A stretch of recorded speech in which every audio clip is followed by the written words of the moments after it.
खाऊ शकतो नाही तर झोप कशी लागणार ना रात्रभर. You know that I lie when I say that I'm fine, 'cause you know me like that. You know me better than anyone I know.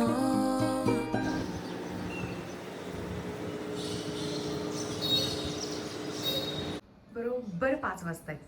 चला, फ्रायडे आहे आणि लास्ट फ्रायडेला मी साडी नेसले होते, तशीच मी आजही नेसायचा प्लॅन करते आणि एक काढली ही साडीवरती दाखवते.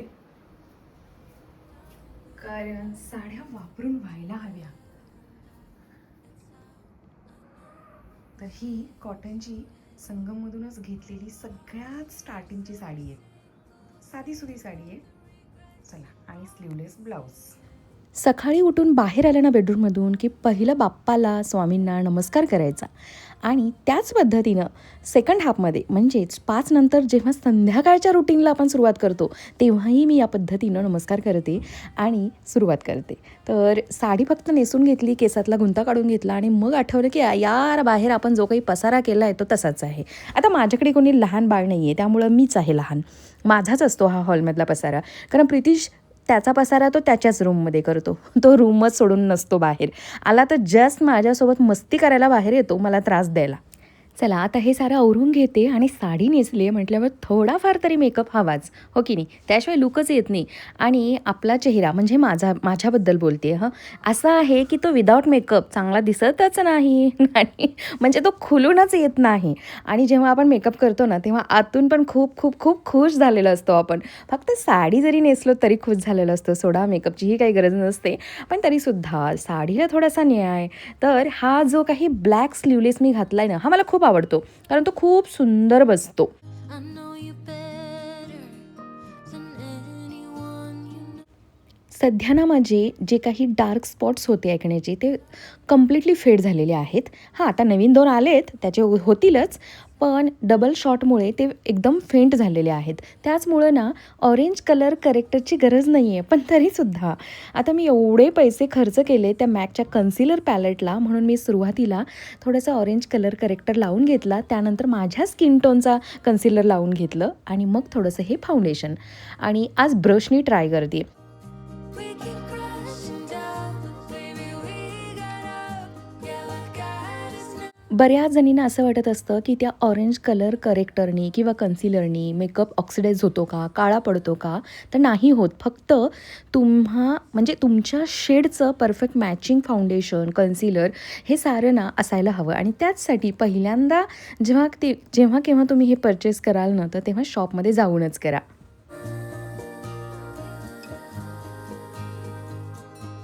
It's you and I. तुम्हाला माहिती आहे हे असं कॅमेऱ्यामध्ये बघून मेकअप करणं खरंच खूप टफ आहे. खूपच. जेव्हा आपली स्किन चांगली असते ना, जास्त मेकअप करायची गरज नसते. ते डबल शॉट जे सिरम आहे हायपनचं, मी सांगते म्हणून 1 महिना वापरून बघा. तुमचा स्किन टोन पण म्हणजे फरक दिसतोय. जो ओरिजिनल आहे, टॅन वगैरे निघून जातो. मी असं नाही म्हणणार की गोरं होतंय. हां, पण आपण जर का टॅन वगैरे झालेलं असू ना, तर खरंच गोरं दिसायला चालू होतंय पुन्हा. म्हणजे आपल्या ओरिजिनल कलरवर येतो आपण. मॅचिंग आहे. काय इयरिंग्स वगैरे पण सगळं वापरून होतंय माझं यामुळे. We have been to hell and back. That's how I know. कशाला कोणाची वाट बघायची की तू सुंदर दिसतेस म्हणण्याची. आय हाय हाय, स्वतःच्या अदांवर फिदा व्हायचं. असं मटकून घेतलं थोडं. हे असे पिंजारलेले केस ओपन नाही ठेवू शकत, कारण आपल्याला किचनमध्ये काम करायचं आहे आणि हायजीनचा प्रश्न आहे शेवटी. केस काही निघून पडत नाहीत, पण तरी पण चांगलं नाही वाटत, सगळं गबाळं. म्हणून नेहमीसारखं वरती टांगलेलं आहे. आणि चला दाखवते तुम्हाला. इतकी मस्त बसते ना यार ही साडी. मी ना एक कुकिंग व्हिडिओ पाहिला होता कोणाचा तरी, आणि त्यामध्ये त्या लेडीने ना ही सेम साडी नेसली आहे. अगदी सेम. साधी आहे साडी ही, एकदम साधी साडी आहे. 800-900 रुपयाची समथिंग, पण मल कॉटन आहे त्यामुळे खूप सुंदर वाटतंय. It's you and I.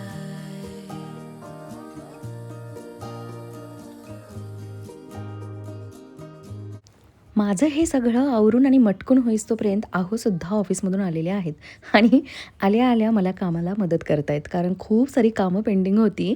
आता हे इतकं सारं नटायला आणि थटायलाच मी 5 वाजल्यापासून 6 वाजेपर्यंत 1 तास वाया घालवलेला आहे आणि आता इथून पुढं कामाला लागायचं. आमच्याकडे कसं असतं, तुम्ही बऱ्याच वेळा विचारता ना किती वाजता जेवता, तर 7:30 ते 8च्या दरम्यान आम्ही जेवतो.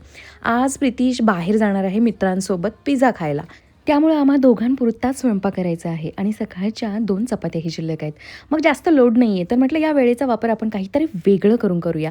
आणि म्हणूनच सध्या मी खूप पाहते एक रेसिपी, की 2 नारळाच्या वाट्या अशा आणि त्यामध्ये बदाम असं प्रॉपर शिजवून घेऊन त्याची एक बर्फी बनवली आहे. तर मला ती ट्राय करायची की खरंच बनती का बर्फी चांगली, आणि सांगते तुम्हाला मी अगदी प्रामाणिकपणे, म्हणजे तुम्हालाही ट्राय करता येईल. काल रात्री हे भिजत घातलेले कर्टन सकाळी 10-11 वाजता मी मशीनला लावून म्हणजे पूर्ण कंप्लीट करून ठेवून दिले होते. पण खूप ऊन होतं म्हणून उन्हात आलेच नाही मी बाहेर. आणि आता संध्याकाळनंतर म्हणजे ऊन खाली झाल्यानंतर आता हे सुकायला घालते आणि उद्या सकाळी हे डायरेक्ट आता टांगून द्यायचे. याला इस्त्री वगैरे मी करत बसणार नाही आहे यावेळेला. आम्ही खूप प्रत्येक वेळेला थकत बसतो, यावेळेला नाही थकणार आहे. नाही तर मग बाहेर द्यावे लागतील. हे 2च ऑप्शन आहेत. कसं आहे बघा की जेव्हा आहोत चहा पित नव्हते तेव्हा मला चहा लागायचा खूप. मग मी करता का चहा असं माझं व्हायचं. आता मी चहा बंद करायचा प्रयत्न करते आहे, तर आहोंना चहा प्यायचा असतो. आता ऑफिसमधून आल्यावर रोजच चहा करत असतात. हां, अगदी कमी 2 घोटच घेतो आम्ही आणि खूप कमी गोडही असतो. You know that I lie when I say that I'm fine, 'cause you know me like that. You know me better. या रेसिपीसाठी सुखं खोबरं यूज करायचं आहे. तर आईनं दिलेले माझ्याकडे नारळ होते, ते मी फोडून ठेवले होते. अशा पद्धतीनं हे त्याचं खोबरं तयार झालेलं आहे. म्हणजे हे ॲक्च्युली पूर्ण सुकलेलेही नाही आहे आणि ओलंही नाही आहे. तर यामध्ये अंदाजेच मी बदाम टाकलेले आहेत. आता हे प्रॉपर शिजवून घ्यायचं आहे आणि नंतर याची साल काढायची आहे. One I know, darling, we have been to heaven. He recipe तर लवकर होईलच, म्हणूनच खूप सारा वेळ अवेलेबल होता. त्या वेळेचा वापर करून घेतला आहे. आहोंकडून पण आज लसूण सोलून घेतला आहे, कारण बाकी जे उरलेलं खोबरं आहे, नारळ आहे, त्याचा अद्रक, लसूण, खूप सारा लसूण आणि ते खोबरं हे सगळं बारीक करून मला पेस्ट करून ठेवून द्यायचे, म्हणजे आठवड्याभराचं टेन्शन मिटतं. हे बघा, हे अशा पद्धतीनं. आणि हा छोटूसा जेव्हापासून जार मिळाला आहे मला अगारोच्या ब्लेंडरचा, तर त्याचा पुरेपूर मी असा वापर करून घेते. God is now, after all these years. लसूण आणि मिरचीचा ठेचा थोडासा बनवून घेतला आहे. त्याच्यामध्ये कोथिंबीरच्या काड्याही टाकलेत. आता हे मी ॲक्च्युली उद्याच्या रेसिपीसाठी बनवून घेतलं आहे, कारण म्हटलं आता मी हे सारं ब्लेंड करतेच आहे, तर तेही करून ठेवूया आणि मग ही पेस्ट करून ठेवणार आहे. बरं, तुम्ही विचारत असता की हा खरंच अगारोचा ब्लेंडर 3 जार रिगल पर्सनल ब्लेंडर कसा आहे, तर तुम्हाला मी ॲक्च्युअलमध्ये तो यूज करून दाखवते आहे की तो खरंच युजफुल आहे आणि बजेटमध्ये आहे. माझा जो अगोदरचा आहे ना, तो बऱ्यापैकी कॉस्टली आहे आणि त्याला 2च भांडी आहेत. असं मी नाही म्हणणार की तो वाईट आहे, तोही खूपच चांगल्या क्वालिटीचा आहे. बट तुम्ही बजेटमध्ये शोधत असाल तर अगारोचा हा रिगल 3 जार ब्लेंडर नक्कीच चांगला आहे. बघू शकता तुम्ही, सगळी काही कामं मी करून दाखवते आहे. तर ही खोबऱ्याची पेस्ट मी करून ठेवली आहे. आता हे जे काही खोबरं आहे सुखंवालं, आता हे शिजलं आहे, त्यामुळं याची साल काढून घ्यायची आहे. बदामाची साल तर अगदीच इझिली निघते, पण आता खोबऱ्याची कशी निघणार आहे, पहिलं मला टेन्शन याचं आहे. Darling, we have been to hell and back. That's how I know this is forever. सुरुवातीला थोडासा प्रयत्न करून पाहिला की साल निघतीये का खोबऱ्याची, पाठचीची काळी बाजू, पण ती नाही निघाली. म्हणून मी वैतागून ते ॲज इट इज ठेवलेलं आहे. काय फरक पडतोय, कधी कधी खोबऱ्याच्या वड्यामध्ये हे असं पाठीसकट खोबरं पण वापरलं जातं, काही फरक नाही पडत. ते उलट हेल्दी असतं. आता असंच म्हणायचं, कारण ते निघलेलं नाही आहे मला. आणि आता हे पुन्हा ब्लेंडरला लावायचं आहे. बघा किती सारा वापर करते मी या ब्लेंडरचा. तर सगळं काही थोडं थोडं करून मी याची पावडर करून घ्यायची. असं एकदम खूप असं बारीक करत बसायचं नाही आहे, कारण पुन्हा त्यातून मग दूध निघायला चालू होईल.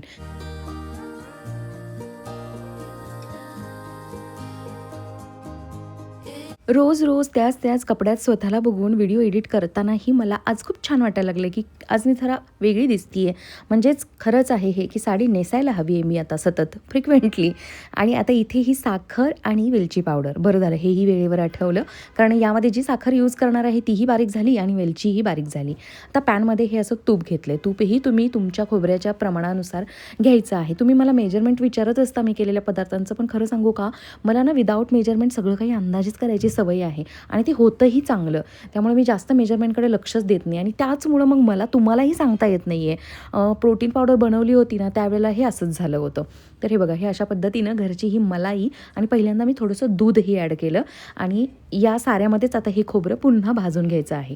तूप तर घातलेलंच आहे आपण. आता साखर आणि वेलची पावडर जी बारीक करून घेतली आहे ना ती यानंतर हे दूध आणि ही मलाई छान व्यवस्थित त्यात मिक्स झाल्यानंतर टाकून द्यायचं. वाव, किती इझी आणि खरंच भारी बनणार आहे ही. म्हणजे मी टेस्ट करून पाहिली कशी त्याचे म्हणजे क्यूब्स बनत आहेत वगैरे, ते तुम्हाला उद्याच्या व्लॉगमध्ये कळणार आहे. All the regrets and promises.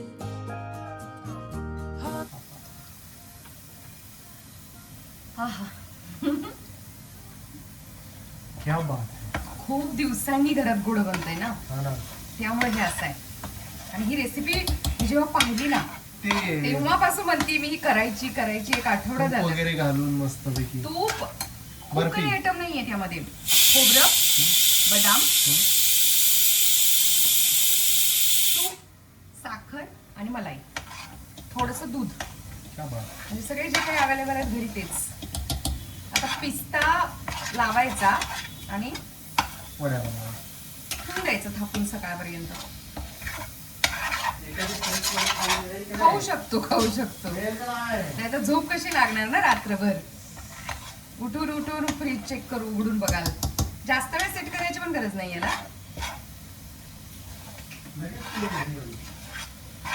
आणि हे खोबरं आणि बदाम शिजवून घेतले त्यामुळे आता जास्त भाजावं पण लागणार नाहीये. मस्त आहे रेसिपी ही. मला वाटलं सगळी कामं माझी आजची संपली. आता मस्त आहोंच्या सोबत बसून एखादी नेटफ्लिक्सला सिरीज लावावी आणि निवांत रिलॅक्स करावं. पण कुठलं काय, आठवलं की यार हे साय पडली आहे जी आपण लोणी काढण्यासाठी ठेवलेली आहे. मग लगेचच कंटाळा न करता लोणीही काढून घेतलं. आता एकदा मी बसले असते ना कंटाळा करून तर हे राहूनच गेलं असतं. आणि हे बघा, हे अशा पद्धतीनं एका टपरवेअरमध्ये मी बटर पेपर घेतलेला आहे, त्याच्यावरती पिस्ता पसरवला आहे आणि हे जे काही आपण भाजून ठेवलेलं आहे ना ते या पद्धतीनं थापून घेते आणि वरून पुन्हा अजून एक पिस्ताचा मी लेअर देणार आहे आणि फ्रीजला सेट करायला ठेवून देणार. आता उद्या आपण डायरेक्ट बघणार आहोत की हे कसं बनणार आहे. आता आहोंना आजच खायचं होतं, पण नंतर 10च्या दरम्यान आठवण आली आम्हाला. तेव्हा मी विचारलं आहोंना, तर नको होतं त्यांना. म्हणे ठीक आहे जाऊ दे, मी उद्याच ट्राय करेन. आणि आता हे काय बनवते माहिती आहे मी, तर कधी ना हे असं वरण मला खूप आवडतं. तूप घेतलं आहे, तुपामध्ये हळद आणि हिंग टाकलं आहे आणि जस्ट तुरीची आणि मुगाची डाळ शिजवून घेतलेली आहे ती यामध्ये ॲड करणार. थोडीशी किंचितची साखर आणि मीठ. हे असं वरण तुम्ही कधी ट्राय केलं आहे का? हे असं वरण मला खूप आवडतं. आज काय झालं होतं, कुकर ना मी या वड्यांच्या नादामध्ये पटकन बंद केला लवकर, त्यामुळे डाळ प्रॉपर ही शिजलेलीच नाही आहे. ॲक्च्युली हे वरण करण्या अगोदर डाळ भिजत घालून केली ना, म्हणजे अर्धा तास 1 तास डाळ भिजवून, तर खूप मस्त होतं वरण. साडीमध्ये व्हिडिओ बनवणं वाटतंय तितकं खरंच सोपं नाही आहे. कारण काय असतं, एकतर व्हिडिओ बनवताना आम्हा लोकांना अँगल इकडून तिकडून सेट करण्यासाठी कॅमेरा बघणं, हलवणं जाग्यावरून, हे सारं आमचं सुरू असतं. त्यात ती रेसिपी सुरू असते, घरातली बाकीची कामं आपल्याला करायची असतात कॅमेऱ्यासमोर आणि त्यात आपल्याला सवय नसते या साडीची. पण आता मी प्रत्येक शुक्रवारी साडी नेसूनच व्हिडिओ करण्याचा प्रयत्न करणार आहे.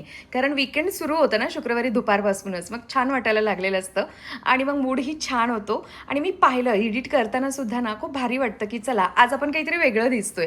आणि त्याच निमित्तानं ज्वेलरी, ब्लाऊज वेगळे साड्या बाहेर निघत आहेत. हवा दाखवली जाते, ऑक्सिजन मिळतोय साड्यांना. तर आता नेक्स्ट फ्रायडे पण ट्राय करेन, पण त्या अगोदर वटपौर्णिमा येतेच आपली, हो की नाही.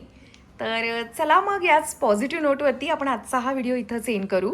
बर्फी कशी बनतीये हे तुम्हाला उद्याच्या व्लॉगमध्ये कळेल, कारण आता लेट झाले, 10 वाजता आहेत आणि आम्ही आत्ता नाही खाणार आहोत बर्फी. मी नक्की दाखवेन उद्या की ती बनली आहे का फसली आहे, म्हणजे तुम्हाला ट्राय करायला बरं, हो की नाही. चला, लव यू ऑल, बाय. आणि प्लीज सबस्क्राईब केलं नसेल तर सबस्क्राईब करा हो. Bye bye.